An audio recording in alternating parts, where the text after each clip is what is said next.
नमस्कार। यो समाचारमा स्वागत छ। म प्रवीणा अधिकारी। म मेडुका श्रेष्ठ। सुरुमा अहिलेसम्मका प्रमुख समाचार।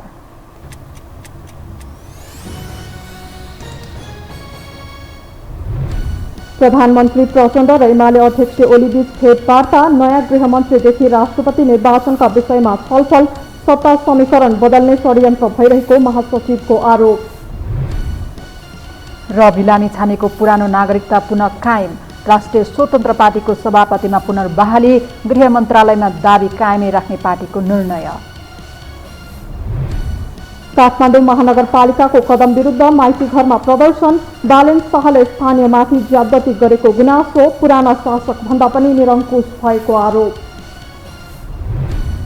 पाकिस्तानमा बस दुर्घटना हुँदा कम्तीमा 40 जनाको मृत्यु। बेपत्ता 8 जनाको खोजी कार्य जारी। सब पहिचानको लागि डीएनए परीक्षण गर्नुपर्ने अवस्था। क्रिकेट संघका 7 सदस्यद्वारा नेतृत्वको राजीनामा माग। अटेर गरी निलम्बन गर्न सरकारसँग आग्रह। आफूखुसी निर्णय गरेर क्रिकेटको प्रतिष्ठा बिगारेको आरोप।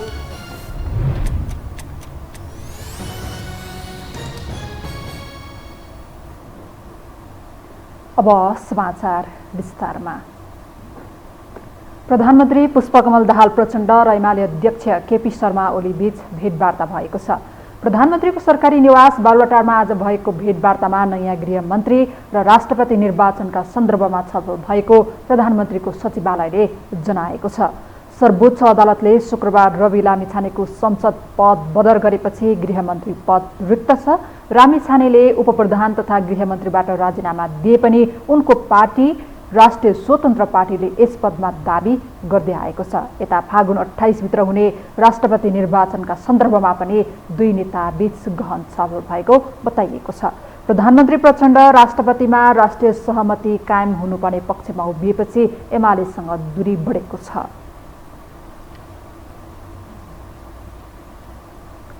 नेकपा एमालेका महासचिव शंकर पोखरेलले सत्ता समीकरणमा फेरबदल ल्याउने उद्देश्य सहित रवि लामिछानेलाई नागरिकता प्रकरणमा मुद्दा हालिएको बताउनु भएको छ। महासचिव पोखरेलले लामिछानेको नागरिकता प्रकरणले सत्ता समीकरणमा फेरबदल नहुने पनि स्पष्ट पार्नुभयो। उहाँले राजनैतिक मिशन अदालती प्रक्रियाले उत्पन्न गरेको प्रश्नहरूका कारण नबिथोलिने भन्दै समस्याहरूको समाधान गरिने बताउनुभयो। हकमा यसलाई विषय बनाइयो। किन बनाइयो भन्दाखेरि कतै यो विषयलाई अगाडि बढाएर चाहिँ सत्ता समीकरणमा चाहिँ फेरबदल ल्याउन सकिन्छ कि भन्ने अर्थमा यसलाई मुद्दा बनाइयो। तर यसले उनीहरूले सोचे जस्तो काम गर्दैन। किनकि राजनीतिक मिशन भनेको चाहिँ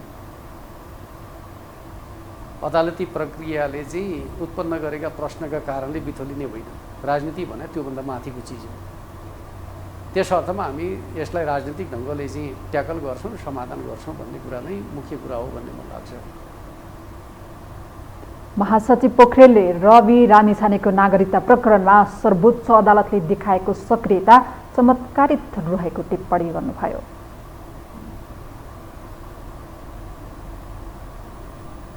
अब बाँकी समाचार।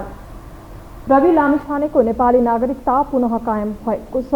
सर्वोच्च अदालतको फैसलापछि लामिछानेले आज जिल्ला प्रशासन कार्यालयबाट पुरानो नेपाली नागरिकतालाई नै पुनः कायम गर्नुभएको हो।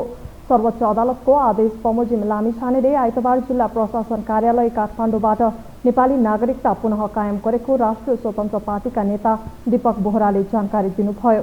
सर्वोच्चको फैसलामा नागरिकता लिन प्रक्रिया पूरा गर्नै पर्ने मात्रै उल्लेख भएकाले सोही अनुसार लामिछानेले सामान्य प्रक्रियाबाट नागरिकता लिनुभएको हो। यससँगै राष्ट्रिय स्वतन्त्र पार्टीले लामिछानेलाई पुनः पार्टीको सभापति बनाएको छ। अदालतको आदेश बमोजिम रवि लामिछानेले नेपाली नागरिकताको प्रमाणपत्र लिएका छन्। उनले आज जिल्ला प्रशासन कार्यालय काठमाडौँ पुगेर पुरानै नागरिकता सक्रिय बनाएका हुन्। यो सँगै रविको नागरिकता विवादको एक पाटोले निकास पाए पनि यो सँगै जोडिएका विभिन्न प्रश्नहरू भने सतहमा आएका छन्। एक रिपोर्ट। रवि लामिछानेले पुनः नेपाली नागरिकता लिएका छन्। आइतबार जिल्ला प्रशासन कार्यालय काठमाडौँ पुगेका उनलाई 2050 सालमा लिएको नागरिकता नम्बर नै उल्लेख भएको नागरिकता प्रदान गरिएको कार्यालयले जनाएको छ। लामो समयदेखि नागरिकता विवादमा तानिँदै आएका उनले अमेरिकी नागरिकता त्यागेपछि नेपाली नागरिकताको पुनः प्राप्तिका लागि कानुन बमोजिम प्रक्रिया पुरा नगरेको सर्वोच्चले ठहर गरेको थियो। यही आधारमा उनको सांसद पद खारेज भएको थियो भने यससँगै उनले उपप्रधानमन्त्री तथा गृहमन्त्री र राष्ट्रिय स्वतन्त्र पार्टी रासपाको सभापति पद पनि गुमाएका थिए। तर नागरिकता प्राप्तिसँगै उनलाई रासपाले पुनः सभापतिको जिम्मेवारी प्रदान गर्ने तयारी गरेको छ भने उनको निर्वाचन क्षेत्र चितवन 2बाट पुनः संसद बन्ने बाटो समेत खुल्ला नै छ। तर त्यसअघि नै गैर सांसदका रूपमा मन्त्रीमा पुनरागमन गर्छन् या गर्दैनन् भन्ने बारेमा लामिछानेले केही बोलेका छैनन्। उनीमाथि नागरिकताको किर्ते मुद्दा अघि बढ्न सक्ने कुरालाई समेत उनको राजनीतिक भविष्यसँग जोडेर हेरिएको छ। यद्यपि उनीमाथि देखिएको जनआकर्षणले भने उनको पुनरागमनलाई सहज आकलन गर्न सकिन्छ, जसले केही दिनको झमेला भए पनि रविका लागि यो एउटा पाठमै सीमित हुने सम्भावना बढी छ। जुन प्रकरणले संविधान र कानुनको अन्तिम व्याख्याताका रूपमा रहेको सर्वोच्चले कानुनभन्दा माथि कोही नहुने तर्क स्थापित गरेको एक पक्षको दाबी छ। नेपालको इतिहासमा सर्वोच्च अदालतले अति राम्रो फैसला गरेको छ। यो देशमा न्यायालय रहेछ। नेपालको न्यायतन्त्र बिकेको छैन। नेपाललाई फिजी भुटानीकरण हुनबाट सर्वोच्च अदालतले चाहिँ तपाईँको जोगाएको छ। सर्वोच्चको फैसलालाई तपाईँको चाहिँ हामीले सम्मान गरेका छौँ। तर रविले भोगेको यो मुद्दासँगै अरू प्रश्नहरू भने उठेका छन्। एउटा पक्ष रविले अहिलेसम्म गरेको राजनीतिक यात्रामाथि नै प्रश्न उठाउँदैछ। पछिल्लो समय अटेरी किन, मुद्दा विचाराधीन रहँदै स्वार्थबाजी नै मन्त्रालयमा जाने हतारो किन भन्ने प्रश्नमा रवि जेलिँदा त्यस्तै प्रश्न राज्यका निकाय तथा अन्य राजनीतिक दलमाथि पनि तेर्सिएको छ। चितवन 2बाट उम्मेद्वार भन्दा नै नागरिकताबारे प्रश्न उठे पनि निर्वाचन आयोगले उनलाई योग्य सम्झियो। सत्ताका दुई ठूला साझेदार दल माओवादी केन्द्र र एमाले बिना कुनै सङ्कोच उपप्रधानमन्त्री सहित गृह मन्त्रालय उनलाई सुम्पिए। गृहमन्त्री हुनसाथ महान्यायाधिवक्ताको कार्यालय समेत उनको पक्षमा उभियो। यी सबैमाथि अहिले प्रश्न उठेको छ। राज्य संयन्त्र नागरिकताको विषयमा संवेदनशील भए उति बेलै डिपोर्ट भइसक्ने अवस्थामा रहेका रवि जस्ता कति व्यक्तिले अहिले यो निरीहताको फाइदा उठाएका छन् यसै भन्न सकिने अवस्था छैन। जहाँ अर्को देशको नागरिकता लिइसकेका व्यक्तिको नेपाली नागरिकता स्वतः खारेज हुने भए पनि त्यसको अभिलेख राख्ने गरिएको छैन, जसलाई स्वयं व्यक्तिको कर्तव्यका रूपमा हेरिँदा नागरिकता दुरुपयोग भए नभएको निगरानी नै कठिन बन्ने गरेको छ। अर्थात् कुनै व्यक्तिमाथि मुद्दा नै नपरे नागरिकता दुरुपयोग भइरहेको विषयमा सरकारले जानकारी नै पाउँदैन, जसले सरकारी संयन्त्रमाथि नै पनि प्रश्न उठाएको छ। आखिर निर्णय ठिक थिएन भन्ने कुरो त सर्वोच्चले भनिसक्यो होइन। अब त्यो ठाउँमा पुग्न हुन्थ्यो कि हुँदैन थियो भन्ने कुरो त्यसैले मोरली अहिलेको गठबन्धनमाथि नै प्रश्न उठ्छ नि, समग्र गठबन्धनमा। यता सर्वोच्चमा रिट दर्ता गराएका अधिवक्ता युवराज पौडेलले गत मङ्सिर 12मा गृह सचिवलाई सम्बोधन गर्दै लामिछानेले एकैपटक दुई देशको नागरिकता र राहदानी प्रयोग गरेकोमा छानबिन गर्न अनुरोध गर्दै उजुरी दिएका थिए। उक्त उजुरीलाई गृहले काठमाडौँ जिल्ला प्रशासन कार्यालयलाई र प्रशासनले काठमाडौँ प्रहरी परिसरलाई पठायो। तर प्रहरीको तालुकावाला मन्त्रालयमा लामिछाने आफै मन्त्री बनेर आएपछि प्रहरी निरीह बन्यो, जहाँ प्रहरी माथि नै प्रश्न उठ्दै आएको छ। फलत रविले पुनः नागरिकता प्राप्त गरे पनि यसअघिका कार्य कानुनी परीक्षणमा आउनुपर्ने कानुनका जानकारहरूको तर्क छ। जनतालाई ठूलो आशा र भरोसा दिलाउन सफल राष्ट्रिय स्वतन्त्र पार्टीले पहिलो निर्वाचनमा नै जनताको राम्रो साथ पायो। त्यही साथको आधारमा सरकारमा सहभागी भएको पार्टीका मन्त्रीहरू अहिले विवादित बनिरहेका छन्। एक रिपोर्ट। पहिलो निर्वाचनबाटै सरकारमा पुग्ने दल कमै हुन्छ। त्यही कमै दलमध्येको एक हो राष्ट्रिय स्वतन्त्र पार्टी। पार्टी निर्माण गरेको 1 वर्ष नपुग्दै प्रतिनिधि सभा निर्वाचनमा 20 सिट सहित चौथो पार्टी बन्न सफल रासपा अहिले सत्तारूढ गठबन्धनमा छ।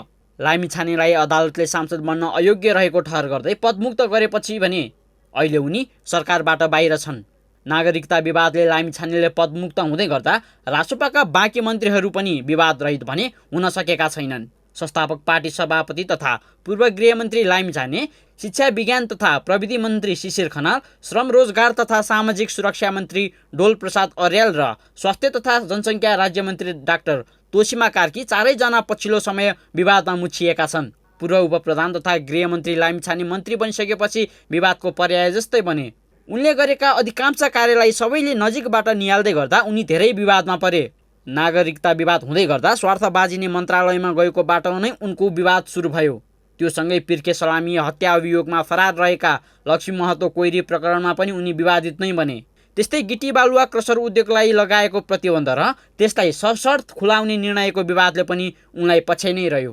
वीर अस्पतालको कार्डियोलोजी विभागको क्याथ ल्याबको उद्घाटन तोशिमाका लागि विवादित हुने पहिलो सिडी बन्यो।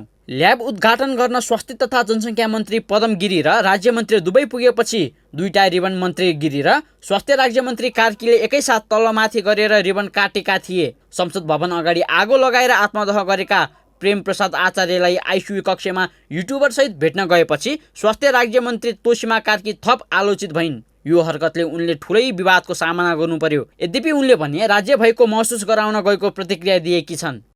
प्रोटोकलको कुरा गर्दै गर्दा हामीले हरेक प्रोटोकलहरूभन्दा माथिको प्रोटोकल एउटा मानवताको प्रोटोकल हुन्छ।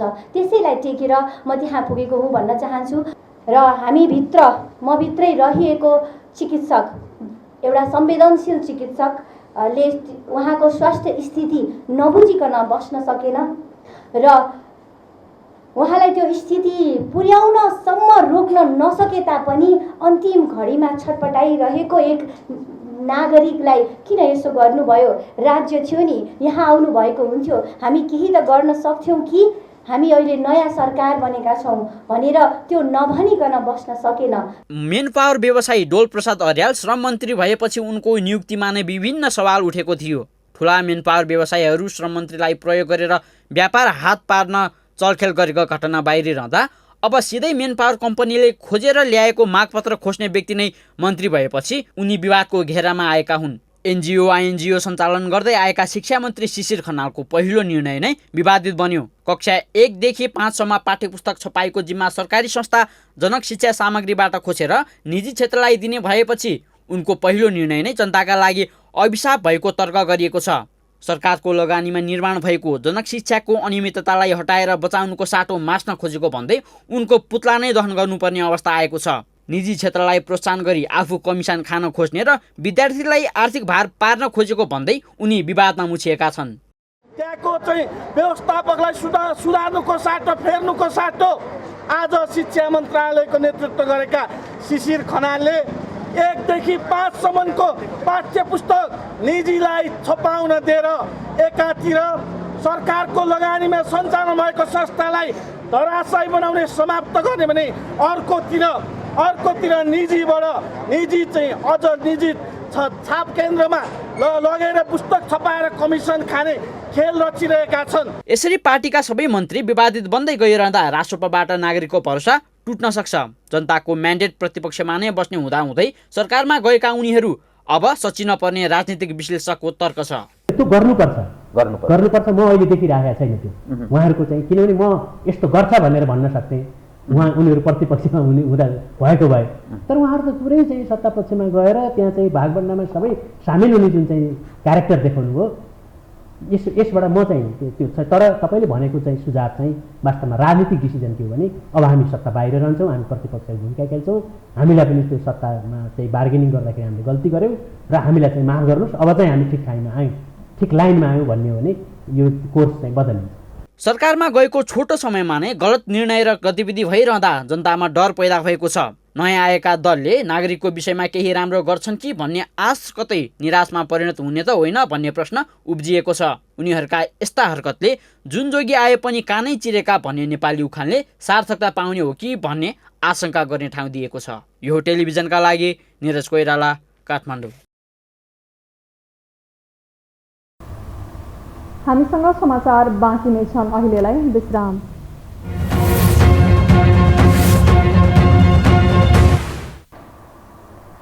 विश्रामपछि स्वागत छ। अब बाँकी समाचार। सर्वोच्च अदालतको फैसलाले नेपाली राजनीतिमा बेला बेलामा तरङ्ग ल्याउने गरेको छ। बहालवाला उपप्रधान एवं गृहमन्त्री रवि लामिछानेको विपक्षमा फैसला आएसँगै फेरि एकपटक देशको राजनीति तरङ्गित बनेको छ। एक रिपोर्ट। तत्कालीन राजा ज्ञानेन्द्र शाहले गठन गरेको शाही आयोग खारेजीदेखि बहालवाला मन्त्रीलाई जेल पठाउने फैसला समेत गरेको नजिर सर्वोच्चको छ। तत्कालीन प्रधानमन्त्री केपी ओलीले विघटन गरेको संसदलाई पनि सर्वोच्चले पुनर्स्थापना गरिदिएको थियो। अहिले बहालवाला उपप्रधान एवं गृहमन्त्री रवि लामिछानेको विपक्षमा फैसला भएको छ। शक्ति र सत्ताको आधारमा होइन, कानूनी आधारमा फैसला हुन्छ भन्ने मान्यता स्थापित भएको छ। अदालत कस्तो हुन्छ भने अदालतको कुनै उद्देश्य हुन्छ नि, त्यो हेडेन इन्ट्रेस्ट चाहिँ अदालतको हुँदैन र फेरि संविधान र कानुनको व्याख्या गर्ने निकाय त त्यही हो होइन, त्यो अन्तिम फेरि त्यसले गरेर व्याख्यालाई हामीले मान्नुपर्ने हुन्छ, हुनसक्छ त्यसमा रिजर्भेसन। हुन त बेला बेलामा फैसलामाथि प्रश्न उठ्ने गरेका छन्, तर राष्ट्रियता र संवैधानिक सर्वोच्चताको विषयमा सर्वोच्चले ऐतिहासिक फैसला गर्दै आएको छ।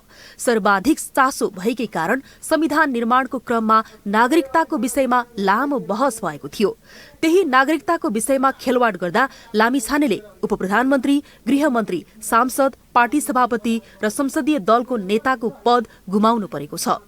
यसअघि सर्वोच्चले अर्को दलसँग नाम जुदेको ठहर गर्दै तत्कालीन सत्तारूढ दल नेपाल कम्युनिस्ट पार्टी नेकपाको एकता भंग गरिदिएको थियो। तत्कालीन प्रधानमन्त्री केपी ओलीको सिफारिसमा राष्ट्रपतिले विघटन गरेको संसदलाई पनि दुई पटक सर्वोच्चले पुनर्स्थापना गरिदिएको थियो। त्यति मात्रै होइन, बहुमत सांसदले प्रधानमन्त्री नियुक्त गर्न राष्ट्रपति समक्ष पेश गरेको भन्दै कंग्रेस सभापति शेरबहादुर देउवालाई प्रधानमन्त्री नियुक्त गर्न परमादेश नै जारी भएको थियो, जबकि त्यति बेला एमाले अध्यक्ष केपी ओली प्रधानमन्त्री थिए। शक्ति पृथकीकरणको सिद्धान्तप्रति अदालत सचेत रहँदै आएको देखिएको छ।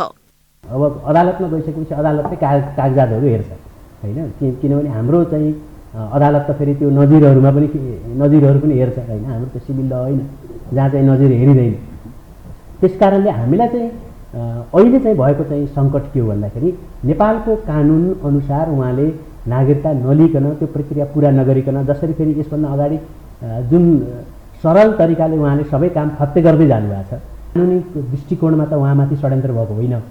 कानुनी एङ्गलबाट हेर्नुहुन्छ भने फेयर फैसला हो यो, फेयर फैसला हो नि। नेपालको कानुन अनुसार त उहाँका कागजातहरू सबै हेर्दा त अदालतले त्यही नै फैसला गर्थ्यो।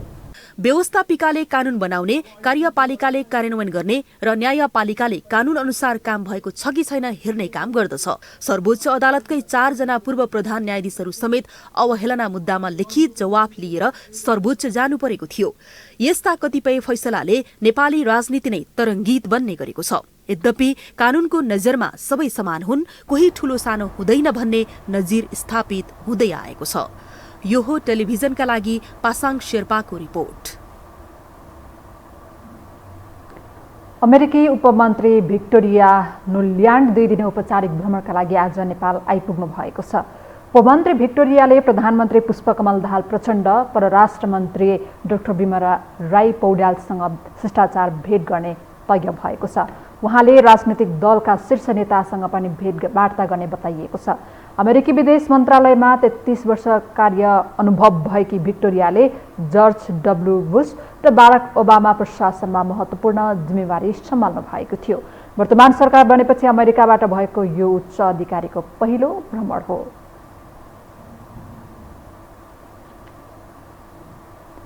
काठमाडौँ महानगरपालिकाको नेतृत्व सम्हालेको 10 महिना नपुग्दै बालिन शाहको कदम विरुद्धमा विभिन्न समूह सडकमा उत्रिन थालेका छन्।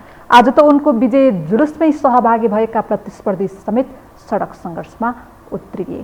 एक रिपोर्ट। काठमाडौँ महानगरपालिकाको प्रमुखमा बालेन्द्र शाहको आगमनसँगै हौसिएका महानगरवासी पछिल्लो समय उनको कदम विरुद्ध आक्रामक बन्न थालेका छन्। काठमाडौँका विभिन्न स्थानका स्थानीयवासी व्यवसायी एकजुट भई आइतबार बालेन्द्र शाहको विरुद्ध प्रदर्शन गरेका हुन्। आइतबारको जुलुसमा त बालेन्द्र शाहको विजय जुलुसमै सहभागी भएका प्रतिस्पर्धी सुमन सायामी नै सडक सङ्घर्षमा उत्रिए।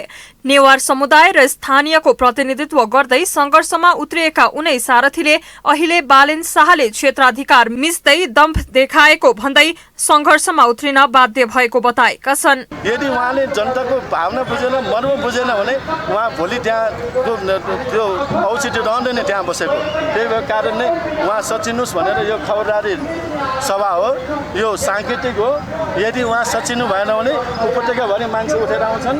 पीडामा छन् जनताहरू, त्यो पीडामा बसेका ज्यादिटीमा परेका जनताहरूलाई न्याय दिलाउनलाई म तल ओर्लिन्छौँ, सबै ओह्राल्छौँ र उहाँले सचिनुस् भन्न चाहन्छु। प्रदर्शनका क्रममा उनीहरूले जनप्रतिनिधि भएर जनतालाई दुःख दिने काम नगर्न मेयर शाहलाई चेतावनी समेत दिएका छन्। प्रदर्शनकारीहरूले गैर कानूनी ढंगले संविधानले व्यवस्था गरेको भूमिको अधिकार, व्यक्तिगत सम्पत्तिको अधिकार हनन गरेर मेयर शाहले ज्यादती गरेको भन्दै आक्रोश व्यक्त गरेका छन्। उनीहरूले बिना सूचना बिना प्रमाण सड़क विस्तारको नाममा गैर कानूनी ढंगले सूचना समेत नदी व्यक्तिगत सम्पत्तिमाथि डोजर चलाउने काम तत्काल बन्द गर्ने पनि काठमाडौँ महानगरपालिकालाई सचेत गराएका छन्। त्यो जग्गा लिनलाई त महानगरपालिका क्षतिपूर्ति दिनु पर्यो या के हो यो त पत्र दिनु पर्यो नि। यो त के हो जग्गै चली भएकै तपाईँको आएर उसको तपाईँको टिम आएर राजमन्त्रीको टिम आएर सरकार पाइँदैन नि है। सूचना नदिइकन सरासर डोजर ल्याएर पठाइदियो। त्यसको जिम्मेवारी कसले दिने त भने राज्यले दिनु परेन। कसैको सम्पत्तिमाथि हस्तक्षेप गर्न पाइन्छ बिना सूचना बिना आधार बिना प्रमाण। उसँग प्रमाण छ, कर तिरेको छ, लालकोटा छ, तिरो तिरान छ, सबै छ।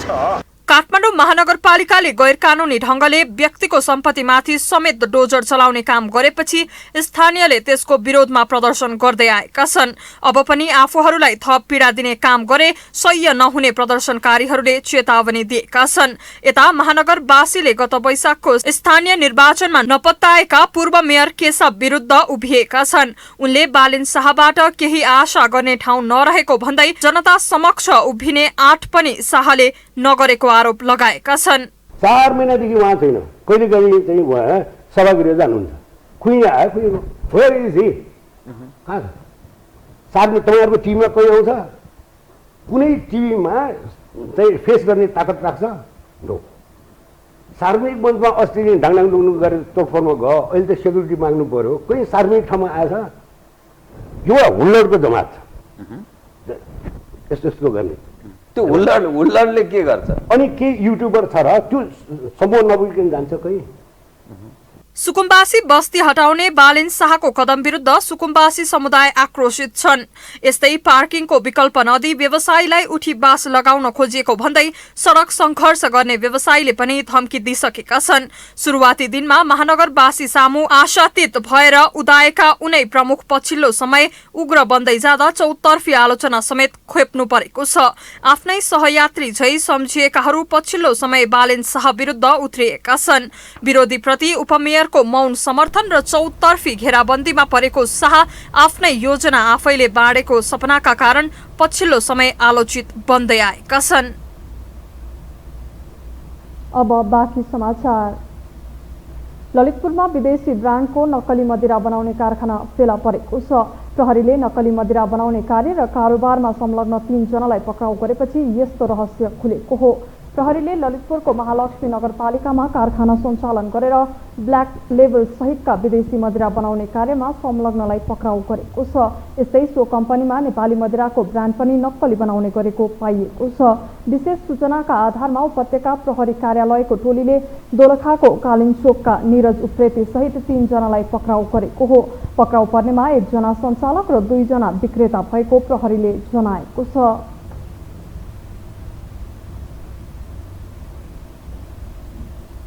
स्वास्थ्य तथा जनसङ्ख्या मन्त्री पदम गिरीले नर्सहरूलाई न्यूनतम पारिश्रमिक पनि नदिने निजी क्षेत्रका अस्पताल सहितका स्वास्थ्य संस्थाहरूमाथि कडा कारबाही गर्ने चेतावनी दिनुभएको छ। उहाँले आफूले मासिक 8 देखि 10 हजारमा पनि निजी क्षेत्रमा नर्सहरूले काम गर्नुपर्ने कहाली लाग्दो अवस्था सुनेको भन्दै तथ्य र प्रमाण जुटाउनका लागि मन्त्रालयले निजी क्षेत्रका सबै अस्पताल र स्वास्थ्य संस्थाहरूमा तत्काल अनुगमन गर्ने घोषणा समेत गर्नुभयो। मन्त्री गिरीले नर्सहरूको श्रम शोषण गर्ने अस्पताल सहितका स्वास्थ्य संस्थाहरूको नवीकरण नगर्नेदेखि लिएर संस्था नै खारेज गर्न सरकार बाध्य हुने तर्फ पनि सचेत गराउनुभयो। हामीले काम गर्नुपर्ने निजी क्षेत्रमा काम गर्नुपर्ने अवस्था छ भनेर भन्ने सुन्दै रहँदाखेरि योभन्दा भयावह र काली लाग्दो कुरा अर्को केही पनि हुन सक्दैन। यो अत्यन्तै चिन्ताको विषय हो।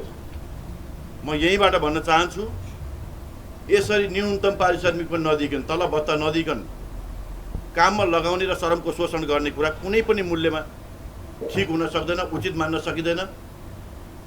त्यस्ता संस्थाहरूलाई त्यस्ता अस्पताल र निजी स्वास्थ्य संस्थाहरू जहाँ जहाँ छन् त्यसको राम्रो ढङ्गले मन्त्रालयको तर्फबाट अनुगमन हुनेछ र त्यस्ता संस्थाहरूलाई आवश्यक कारबाही हाम्रो तर्फबाट हुन्छ। म तपाईँलाई विश्वास दिलाउन चाहन्छु।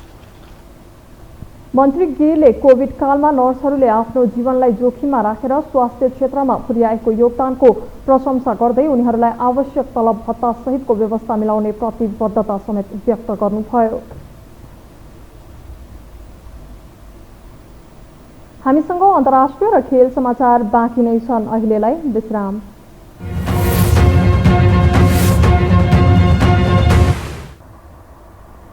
विश्रामपछि पुनः स्वागत छ। अब पालो अन्तर्राष्ट्रिय समाचारको।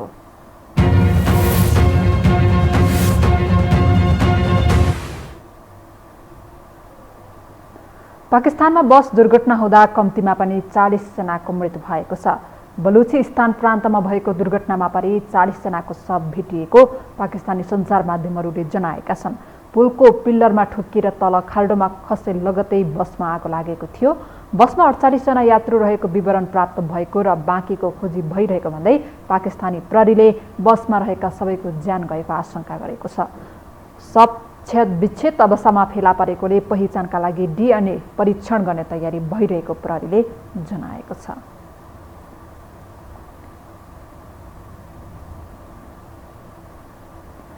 भारतको प्रमुख विपक्षी दल कांग्रेसका नेता राहुल गान्धी कन्याकुमारीबाट जम्मू कश्मीरसम्मको भारत जोडो यात्राको अन्तिम चरणमा पुगेका छन्। यस यात्राबाट मरणासन्न पार्टीलाई पुनर्जीवन दिने राहुलको लक्ष्य देखिन्छ। एक रिपोर्ट। शक्तिशाली राजनीतिक विरासत बोकेको पार्टी भारतीय र कांग्रेसका उत्तराधिकारी हुनु राहुल गान्धी। विगत 15 वर्षदेखि कांग्रेस पार्टीले राहुललाई सर्वमान्य राष्ट्रिय नेताको रूपमा उभ्याउन विभिन्न प्रयास गर्दै आएको छ, तर ती कुनै पनि प्रयास सफल हुन सकेका छैनन्। सामन्तीवादी चाकरी प्रथा तथा सशक्त एजेन्डा विहीनका कारण जर्जर अवस्थामा पुगिसकेका कांग्रेसलाई उकास्नका लागि कुनै सार्थक प्रयास गर्नै पर्ने अवस्थामा आएको छ। त्यसलाई विचार गरी राहुलले देशका विभिन्न भागमा पदयात्रा गरेर धरातलीय यथार्थ बुझ्ने अनि कांग्रेसलाई पुनः जनताको मनमा स्थापित गर्ने योजना बनाएका छन्। सन् 2022 अक्टोबर 2 मा कर्नाटकको मैसूरमा राहुलले पानीमा रुच्दै गरेको सम्बोधनलाई मानिसले सकारात्मक रूपमा लिएका थिए। त्यसको 4 दिनपछि राहुलकी आमा सोनिया गान्धी पनि यात्रामा सहभागी हुनका लागि कर्नाटकको माड्या पुग्दा राहुलले झुकेर आमाको जुत्ताको लेस बाँधेको दृश्यले पनि मानिसहरूलाई प्रभावित पारेको थियो। भारतमा राष्ट्रिय स्वयंसेवक संघ तथा भारतीय जनता पार्टीले घृणाको वातावरण निर्माण गरिरहेको र यसै मार्फत भारतको मन विभाजन गरेको भाष्य राहुलले स्थापित गर्न खोजेका छन्। त्यसलाई विफल बनाउनका लागि आफू भारत जोडो यात्रामा निस्किएको उनको भनाइ छ। जे होस्, राहुलले यस यात्रा मार्फत आरएसएस भाजपा विरुद्ध पार्टीको विचारधारा थप आक्रामक बनाउने छाँट देखिएका छन्। राहुलको भारत जोडो यात्रामा सबै उमेर समूहका मानिस सामेल हुँदैछन्। बच्चालाई प्रेमले उठाएर काँधमा बोक्दै गरेको राहुल गान्धी कुनै रङ्गबाज कुचीले हजारौं रङ्गको सुन्दर सपना सजाउन उत्ताउलो बने झैं देखिन्छन्। यस्ता दृश्यले वर्तमान केही बेर हटाउनै नसके जस्तो गरी अडे जस्तो लाग्दछ। राहुलले यी बच्चालाई करोडौंको आशा र सपनाको पंखा लगाउन सक्ने कथा सुनाउन सक्नेछन्। समाजमा बच्चाका कथाले राहुल गान्धी मान्छेका मनमा इन्द्रधनुष बनाउन खोजेको जस्तो देखिन्छ। पतनको बाटोमा रहेको गान्धी परिवारको कांग्रेसलाई उकास्ने गान्धी वंशको लागि यो अन्तिम अवसर हुन सक्छ। अब पालो खेल समाचारको।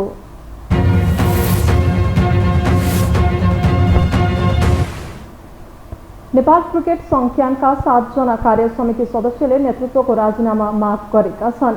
एकलौटी निर्णय गरेकोमा असन्तुष्ट जनाएका केन्द्रीय सदस्यहरूले अध्यक्ष सचिव सहित कार्य सम्पादन समितिका 5 जनाले राजीनामा नदिए निलम्बनको कारबाही गर्न सरकारसँग माग समेत गरेका छन्। क्यान कार्य सम्पादन समितिमा अध्यक्ष चतुरबहादुर चन्द, सचिव प्रशान्त विक्रम मल्ल, कोषाध्यक्ष रोशन बहादुर सिंह तथा सदस्यद्वय दुर्गाराज पाठक र पदम खड्का छन्। उनीहरूले अधिकार दुरुपयोग गरी आफू खुसी निर्णय गरेर नेपाल क्रिकेटको प्रतिष्ठा बिगारेको ती सदस्यहरूको आरोप छ। यससँगै हामी यो समाचारको अन्त्यमा आइपुगेका छौं। बिदा हुन अघि प्रमुख समाचार पुनः एकपटक।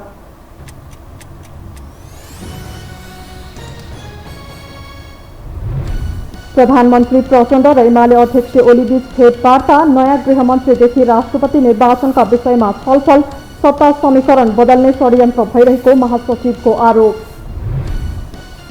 रवि लामिछानेको पुरानो नागरिकता पुनः कायम, राष्ट्रिय स्वतन्त्र पार्टीको सभापतिमा पुनर्बहाली, गृह मन्त्रालयमा दाबी कायमै राख्ने पार्टीको निर्णय। काठमाडौँ महानगरपालिकाको कदम विरुद्ध माइती घरमा प्रदर्शन, बालेन शाहले स्थानीयमाथि ज्यादती गरेको गुनासो, पुराना शासक भन्दा पनि निरङ्कुश भएको आरोप। पाकिस्तानमा बस दुर्घटना हुँदा कम्तीमा 40 जनाको मृत्यु, बेपत्ता 8 जनाको खोजी कार्य जारी, सब पहिचानको लागि DNA परीक्षण गर्नुपर्ने अवस्था। क्रिकेट सङ्घ क्यानका 7 सदस्यद्वारा नेतृत्वको राजीनामा माग, अटेर गरी निलम्बन गर्न सरकारसँग आग्रह, आफूखुसी निर्णय गरेर क्रिकेटको प्रतिष्ठा बिगारेको आरोप।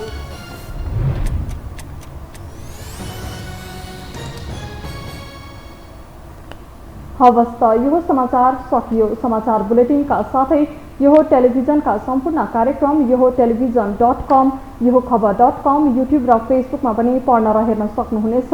मोबाइलमा यो टिभी एप डाउनलोड गरी हामीलाई प्रत्यक्ष हेर्न सक्नुहुनेछ। तथ्यसहितको निष्पक्ष समाचार तथा मनोरञ्जनका लागि हेर्दै रहनुहोला यो टेलिभिजन। नमस्कार।